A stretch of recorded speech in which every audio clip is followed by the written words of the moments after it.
तो गणपति की सेवा पूजा कर रही थी। तो वो अंधी बुढ़िया थी तो गणपति की सेवा पूजा कर रही थी। तो गणपति आए, कहने लगे मैया मैया मैं तुम्हारी सेवा पूजा से प्रसन्न हूँ, वरदान देना चाहता हूँ, वरदान दे दे। तो क्या वरदान, मेरे को तो वरदान मांगना आता नहीं है। तो क्या अच्छा, तो अपने बहू बेटे से पूछ लियो क्या मांग गए। तो क्या अच्छा ठीक है। तो बहू ये आई बेटे से कहने लगी बेटा बेटा गणपति भगवान प्रसन्न होकर मुझे वरदान दे रहे हैं तो मैं क्या मांगू। तो वो बुढ़िया बेटा कहने लगा हमारे पास तो धन दौलत नहीं है, तुम धन दौलत मांग लेना। तो क्या अच्छा ठीक है। फिर बहू से ही पूछी तो बहू से भी कहने लगी वो क्या तुम्हारे पास तो नाती पोते नहीं है, तुम तो नाती पोते मांग लेना। तो क्या अच्छा ठीक है। फिर पड़ोसन के पास गई तो पूछने लगी पड़ोसन से कि गणपति प्रसन्न होकर वरदान दे रहे तो मैं क्या मांगू। तो ये भैया तुम तो अंधी है, तेने तो संसार नहीं देखा, तुम तो अपनी आंखें मांग ले तो संसार तो देख पाएगी। अच्छा ठीक है। बुढ़िया ने पूछने की बात को सुनकर मैं ऐसा कुछ मांगू जो मुझे सब कुछ मिल जाए। आए गणेश जी और पूछने लगे मैया मैया तेने अपने बहू बेटों से बात कर ली। तो कहाँ करी। तो क्या मांग क्या मांगती है। तो बुढ़िया कहने लगी सोना के बेला में नाती पोतों को दूध पीता हुआ देखूं। गणपति कह रहे कि बुढ़िया तुझे तो मांगना ही नहीं आता था और तेने तो एक ही वरदान में सब कुछ मांग लिया, और मैंने वचन दिया है मैं सब कुछ देता हूँ। बुढ़िया को गणपति ने आंखें दी और नाती पोते दिए, धन दौलत दिया। जैसे बुढ़िया को सब कुछ दिया ऐसे सब किसी को एक बुढ़िया थी तुलसा जी की सेवा पूजा करती। सेवा पूजा करने के बाद तुलसा जी से कहती अड़ुआ दे लड़ुआ दे, दूध भात का खाना दे, खीर खाप का पहनना दे, चटक पटक की चाल दे, वृंदावन का वास दे, वैकुंठ का धाम दे, एकादशी का दिन दे, चंदन का काट दे, कान्हा जी का कंधा दे। ऐसे सब कुछ मांगती। तो तुलसा मैया सोचने लगी मैं सब कुछ दे दूंगी पर कान्हा जी का कंधा कहाँ से दूंगी। तो ये सोच के वो सूखने लग गई। तो वो सूखने लग गई। एक दिन कान्हा जी आए तुलसा जी के पास तो पूछने कहने लगे कार्तिक का महीना चल रहा है, सब तुम्हारी सेवा पूजा कर रहे हैं, तुम्हें तो हरो हरो होना चाहिए, तुम सूख काय को रही हो। तो कि एक बुढ़िया आती है और मेरे से ऐसे सब कुछ मांगती है तो बताओ मैं कान्हा जी का कंधा कहाँ से दूंगी, वो तो मेरे पास नहीं है। तो क्या तुमने बड़ी चिंता करी, तुम जब बुढ़िया मरे तो मेरे लिए घंटा बजा दियो। तो क्या अच्छा ठीक है। बुढ़िया मरी सब उसको उठा के लेके चलने लगे तो बुढ़िया इतनी भारी हो गई किसी से उठ ही नहीं रही थी। अब सारी बातें बनाने लग गए कि बुढ़िया तो भजन पूजा तो बहुत करती थी पर पता नहीं कौन सा पाप आगे आ गया तो उठ ही नहीं रही है। तो तुलसा जी ने सोची है ऐसे नहीं उठेगी। तो तुलसा जी ने कान्हा जी के लिए घंटा बजाया। कान्हा जी छोटे बालक का रूप धारण करके वहाँ आए और वहाँ सबसे पूछने लगे क्या बात है, काय को भीड़ जमा हो रही है। तो एक बुढ़िया मर गई है तो उठ ही ना रही है वो। तो मैं देखता हूँ कैसे ना उठ रही। तो क्या हाँ तुम भी देख ले अजमाइश करके तुम भी। तो कान्हा जी गए बुढ़िया के पास और गान में कहने लगे अड़ुआ ले दड़ुआ ले, चटक पटक की चाल ले, दूध भात का खाना ले, खीर खाप का पहना ले, खीर खाप का पहनना ले, वृंदावन का वास ले, वैकुंठ का धाम ले, एकादशी का दिन ले, चंदन का काट ले, कान्हा जी का कंधा ले। जैसे ये बात बोली तो वो तो इतनी हल्की हो गई, झट से हो गई और उसका डोला स्वर्ग हो गया। जैसे तुलसा मैया ने बुढ़िया का डोला स्वर्ग को पहुँचाया ऐसे सब किसका पहुँचा हो तुलसा मैया की जय। दो बुढ़िया थी तो धर्मराज की कार्तिक नारायण थी तो एक बुढ़िया तो धर्मराज की कहानी सुनती, धर्मराज के लिए दान पुण्य करती और एक नहीं करती। एक खाली कार्तिक की नारायण थी तो वो तो ऐसे करते करते जब वो दोनों जनी मर गई तो वो दोनों जनी जाने लगी तो एक का डोला धर्मलोक की तरफ जाने लगा और एक का डोला नहीं जा रहा था। तो दूसरी कहने कि हम तो कार्तिक तो दोनों एक साथ नहाए पर मैं क्यों ना धर्मलोक को जा रही हूँ। तो क्या तुम कार्तिक तो दोनों नहाई एक साथ पर तेने धर्मराज की कहानी नहीं सुनी है और धर्मराज के लिए दान पुण्य नहीं करा। तो क्या मेरे को तो पता ही नहीं थी कि धर्मराज की भी कहानी सुनी जाती है, मुझे तो बताओ उसमें क्या हुए। तो इसमें हुए क्या है, जो धर्मराज की कहानी सुनो और धर्मराज के लिए सोने का का डंडा, सोने का बोरिया, सोने का डंडा, सोने के अक्षर, कपड़ा, मिठाई, जो बन सके वो सब कुछ दान करो। तो क्या अच्छा, और इतना कुछ किसी पर नहीं हो तो वो क्या करे? तो क्या इतना नहीं हो तो वो बांस का बोरिया, बांस का डंडा, चावल, अक्षर, मिठाई ऐसे दान करे। तो क्या अच्छा, मेरे को तो पता नहीं थी, तुम मेरे को एक दिन की मोहलत दे दो तो मैं दान पुण्य करके आऊँगा। तो उसको भेज दिया, बुढ़िया को भेज दिया। बुढ़िया वहाँ नीचे हरे हरे करके खड़ी हो गई और बैठ गई। तो सब कहने लगे ये तो भूतनी बन के आ गई है, ये तो मर गई थी। तो सब कुछ कहने लगी मैं तो भूतनी बन के नहीं आई, मैं तो धर्मराज के लिए कहानी सुनने आई हूँ, धर्मराज के लिए दान करने के लिए आई हूँ। तो बेटों ने उसके लिए सब इंतजाम करा। बुढ़िया ने धर्मराज की कहानी सुनी और धर्मराज के लिए दान पुण्य किया। बुढ़िया का डोला धर्मलोक को गया। जैसे बुढ़िया का डोला धर्मराज ने धर्मलोक में पहुँचाया, ऐसे सब किसी का पहुँचा। बोलो धर्मराज की जय।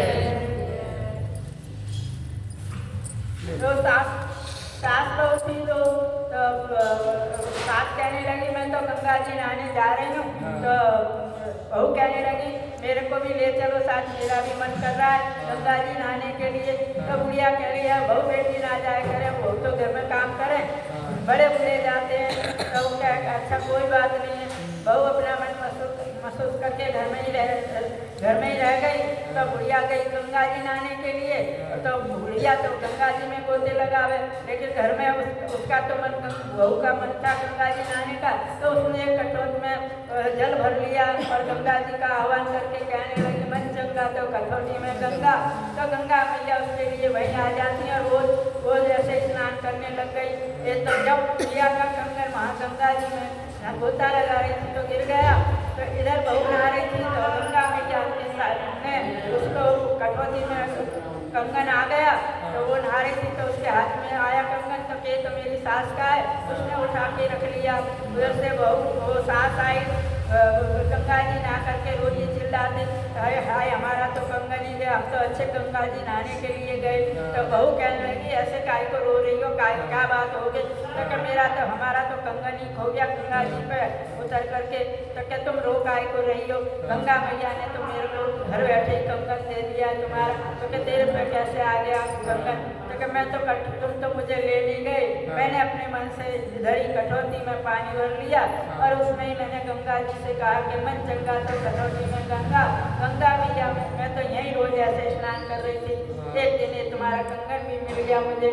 तो वो बुढ़िया कहने लगी बहू तुमसे तो अच्छी तो ही रही, जैसे गंगा मैया बहू के लिए आई ऐसे सब कुछ के लिए आओ। बोलो गंगा मैया की जय। एक और बोल लो आंटी, 5 हो गए। पटवारी की बोल नेम की। तो सास बहू थी तो सास कहने लगी मैं तो गंगा जी नहाने जाऊंगी तो तू दूध बेच के आ जाए करिए। तो क्या अच्छा ठीक है। तो बहू सास तो चली गई गंगा नहाने के लिए और वो दूध बेचने के लिए जाने लगी। बहू तो सोचने कुछ दूरी पर गई तो कुछ पटवारी की सेवा पूजा कर रही थी औरतें, वहाँ गई पहुँच गई। तो पूछने लगी उनसे बहनों तुम क्या कर रही हो? तो क्या हम तो पटवारी मैया की सेवा पूजा कर रहे हैं। तो क्या इससे क्या हुए? इससे क्या हुए? पटवारी मैया प्रसन्न हो गई, धन दौलत नाती पोते सुहाग वाग जो भी कुछ चाहिए सब कुछ देती है। तो क्या अच्छा तो तुम तो जल से कर रही हो, मेरे पास तो दूध है, मैं तो दूध से कर लूँगी। तो क्या वो फिर ऐसे ही करने लग गई, दूध बेचने तो गई नहीं और पटवारी मैया पे सारा दूध चढ़ा करके पूजा करने लगी। करते करते महीना भर पूजा हो गया। तो वो पटवारी मैया से के पास धरना करके बैठ गई और पटवारी मैया से कहने लगी मैया मैया सास ने तो मुझे दूध बेचने के लिए दिया था और मैंने दूध बेचा नहीं, तुम्हारे पे चढ़ा दिया। सास मेरे से दाम मांगे तो मैं कहाँ से दूंगी? तो पटवारी मैया ने प्रसन्न होकर कहा कि मेरे पास तो कुछ नहीं है, यही कंकड़ पत्थर है, तो तू ले जा थैला में भर के।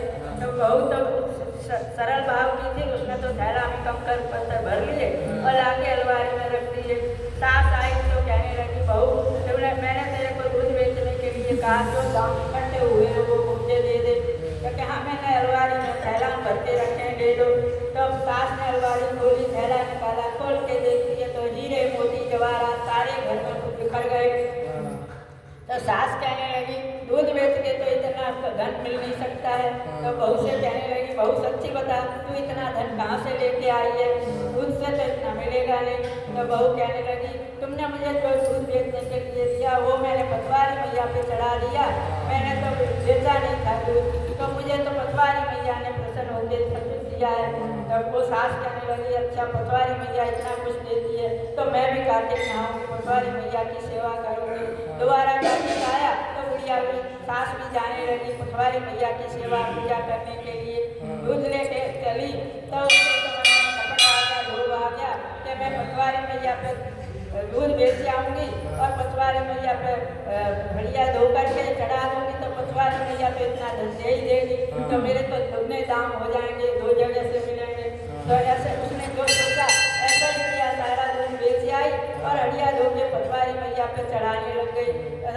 चढ़ाते चढ़ाते महीना भर पूरा हुआ तो वो भी पटवारी मैया से कहने लगी मैया मैया मैंने महीना भर तुम्हारी सेवा पूजा करी है, सो बहू को दियो सो मेरे को दियो। तो पटवारी मैया ने कही कि तो पटवारी मैया ने कहा क्या मैं वो बहू तो कंकर पत्थर ले गई मेरे जाने से, तो तू भी कंकर पत्थर ले जा। तो वो भी थैला करके कंकर पत्थर ले आई और अलमारी में रख दिए। बहू ने कही कि तुम मेरे को बहू से पहले कह गई कि तू मेरे से दाम मांगी हो। वो आई तो बहू ने कहा कि सासू मैया मैया वो तुमने दूध बेच के जो पैसे इकट्ठे करे वो मुझे दे दो, क्योंकि मैंने अलमारी में थैले भर के रख दिए। तो बहू ने अलमारी खोली, थैला निकाल के खोल के देख दिए तो सारे घर में सांप बिच्छू कातर मरमराने लगे, घूमने लगे और बहू सास को वहाँ रोए चिल्ला रहे पटवारी मैया तेने बड़ी दुआत करी, मेरे साथ मैंने सेवा करी तो तेने सांप बिच्छू कातर दिए और बहू ने सेवा करी तो बहू को तुमने धन दौलत हीरे मोती जवाहरात दिए। तो पटवारी मैया ने आकाशवाणी करी कि बहू तो सीधे सरल भाव से मेरी पूजा सेवा कर रही थी तो और तेने कपट में लोभ में आके मेरी सेवा पूजा करी है। तो जब बहू के लिए जैसे पटवारी मैया आई ऐसे सब किसी के लिए आओ पटवारी मैया की जय। राम राम जी सब है। कविता लिया लोटा करके